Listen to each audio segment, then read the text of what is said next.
Hello दोस्तों, कैसे हैं आप सभी लोग। आई होप आप सब लोग बहुत अच्छे होंगे। तो आज की जो कहानी है वो एक मेहनती बच्चे की कहानी है जो कि अपने पिता के बिना कैसे अपने घर को चलाता है और एक जाके। तो चलिए कहानी की शुरुआत करते हैं। अगर आप लोगों को मेरी ये कहानी अच्छी लगती है तो मेरे चैनल को लाइक शेयर सब्सक्राइब करना ना भूलें। तो चलिए कहानी को आगे बढ़ाते हैं। रंजन जो कि 8वीं क्लास में होता है, उसके पिता गुजरात में काम कर रहे होते हैं और उसकी माँ सरिता घर पे रहा करती थी। एक दिन रंजन जब स्कूल से आया, अचानक से उसने अपने घर पे आके देखा कि उसकी माँ बहुत ज़्यादा रो रही थी। उसने अपनी माँ से पूछा कि माँ, आप क्यों रो रही हैं।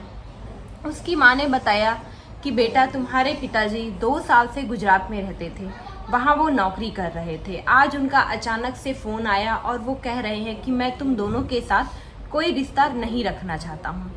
रंजन यह सुन के भावुक हो गया और उसने माँ को समझाया कि माँ, कोई बात नहीं, हम दोनों मिलकर रहेंगे। माँ कहती है बेटा, पहले तो वो पैसे भी भेजते थे, धीरे धीरे कर कर उन्होंने पैसे भी भेजना बंद कर दिए। रंजन के पिता का नाम योगेंद्र था। वो कहती है अब हम घर का खर्च कैसे चलाएंगे, हम तुम्हारी पढ़ाई कैसे कराएंगे और घर की जो जिम्मेदारियां हैं वो कौन उठाएगा। रंजन कहता है कि माँ, आप चिंता मत करो, मैं घर की सारी जिम्मेदारियां उठाऊंगा और मैं आपका भी खर्च उठाऊंगा और हम दोनों मिल बांट के कुछ ना कुछ कर लेंगे। यह सुनकर थोड़ी सी तसल्ली मिली, फिर भी उनकी चिंता कम नहीं हुई थी क्योंकि बच्चा अभी छोटा था जो कि रंजन है और वो अभी 8वीं क्लास में ही पढ़ता था। उसकी माँ ने बोला कि नहीं बेटा, तुम अपनी पढ़ाई को चालू रखना, मैं कुछ ना कुछ काम देखकर किसी के घर पे छोटा मोटा झाड़ू पोछा या कुछ भी करके मैं तुम्हारी पढ़ाई करवाऊंगी। रंजन कहता है नहीं माँ, हम दोनों मिल बांट कर ही काम करेंगे। अगले दिन जब सुबह होती है तो रंजन और उसकी माँ सरिता दोनों काम की तलाश में चले जाते हैं। कई दिन भटकने के बाद उनको कोई भी काम नहीं मिलता है। एक दिन रंजन जब काम ढूंढ रहा होता है, उसे अचानक से बहुत ज़्यादा भूख लगती है और वो वहीं पे एक चाय की जो टी स्टॉल था, जो चाय की रेडी थी, वहाँ पे वो जाता है चाय की टपली के पास और वहाँ पे जाके कहता है कि भैया मुझे चाय दे दो पीने के लिए, मैंने 2 दिन से कुछ नहीं खाया है। तो चाय वाला उससे पूछता है अगर तुमने कुछ खाना नहीं खाया है तो चाय पीकर क्या करोगे, चाय से क्या होगा।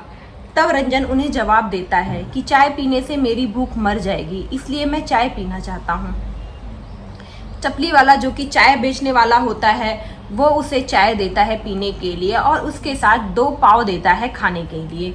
रंजन चाय और पाव खाने के बाद कहता है भैया, अगर आप मुझे यहाँ काम पे रख लेंगे तो मैं आपका सारा काम कर दूंगा। रंजन की बात सुनकर चाय वाला कहता है कि नहीं, मुझे तुमसे कोई काम नहीं करवाना है। रंजन कहता है पर मैंने आपकी चाय और 2 पाव खाए हैं, उसके पैसे मैं कैसे तुम्हें चुका पाऊंगा।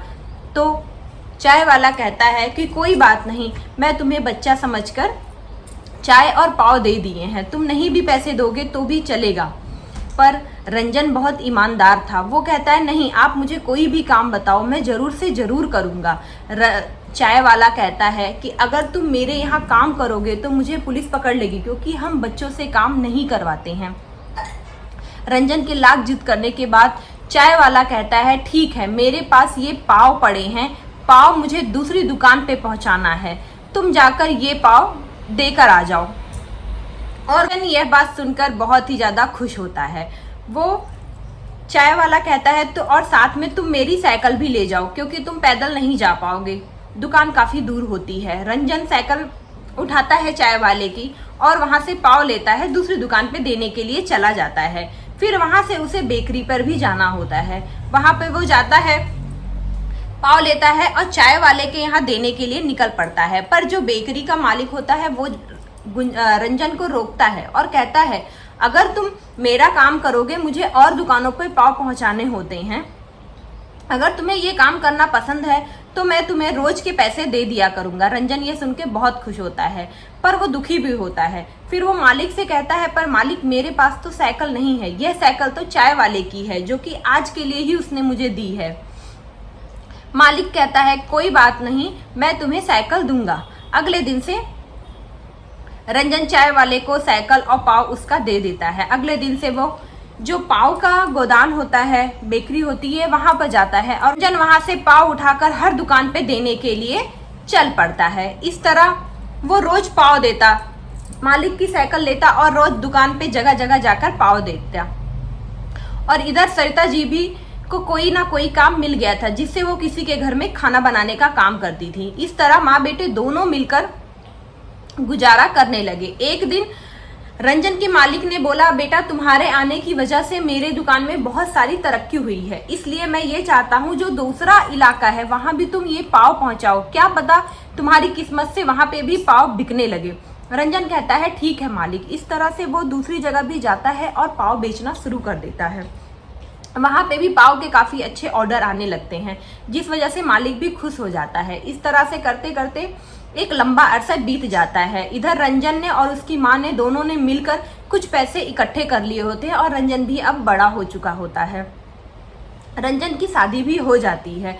ये तीनों लोग माँ बेटे और रंजन की वाइफ हंसी खुशी से रहने लगते हैं। उधर रंजन ने खूब ढेर सारे बच्चों को अपने काम पे रख लिया था लड़कों को काम कराने के लिए, क्योंकि उसने भी पाव का एक बिजनेस चालू कर दिया था। इधर एक दिन दरवाजे पे खटखटाहट की आवाज होती है। माँ सरिता, जो कि रंजन की माँ है सरिता, वो जाती है दरवाजे को खोलने के लिए। दरवाजे पे एक भिखारी आदमी खड़ा हुआ मिलता है।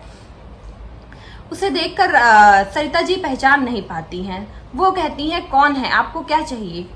वो कहता है, मैं योगेंद्र हूँ, मैं तुम्हारा पति हूँ, मुझे इस घर में रहने दो। पर यह सुनकर सरिता जी बहुत ज़्यादा घबरा जाती हैं और चिल्ला चिल्ला कर रोने लगती हैं। वो कहती हैं, नहीं, अब यह मुमकिन नहीं है। तुमने हम दोनों को छोड़ दिया था, हमने बहुत मेहनत करके इस मुकाम पे हम पहुँचे हैं। अगर रंजन चाहता है तो ही तुम्हें रखेगा, और तुमने हमें क्यों छोड़ा? जब वो ये पूछती हैं योगेंद्र जी से, जो कि रंजन के पिताजी होते हैं, तब वो पूरी कहानी बताते हैं कि वो गुजरात में जाके उन्होंने दूसरी शादी कर ली थी और किसी तरह जब वो अच्छा खासा व्यवसाय हो गया था, उनको बीमारी की एक बीमारी हो गई। उसकी वजह से उनकी जो दूसरी पत्नी थी वो उसे छोड़कर चली गई और उसके साथ जाने के साथ वो सारा सोना, जो भी पैसे थे, घर के कागज थे, वो सब भी लेकर चली गई। अब योगेंद्र जी के पास ना ही खाने को कुछ है, ना ही रहने को, और ना ही पहनने को कुछ भी है, और इसलिए वो सरिता जी के पास आ गए हैं। मैं तुम लोगों के पास आया हूँ, मुझे घर में रहने दो। सरिता जी यह सुनकर रोने लगती हैं और उन्हें माफ़ करके अपने पास रख लेती हैं। अगर आप लोगों को मेरी ये कहानी पसंद आई है तो मेरे चैनल को लाइक, शेयर, सब्सक्राइब करना ना भूलें। Thank you so much for watching my video.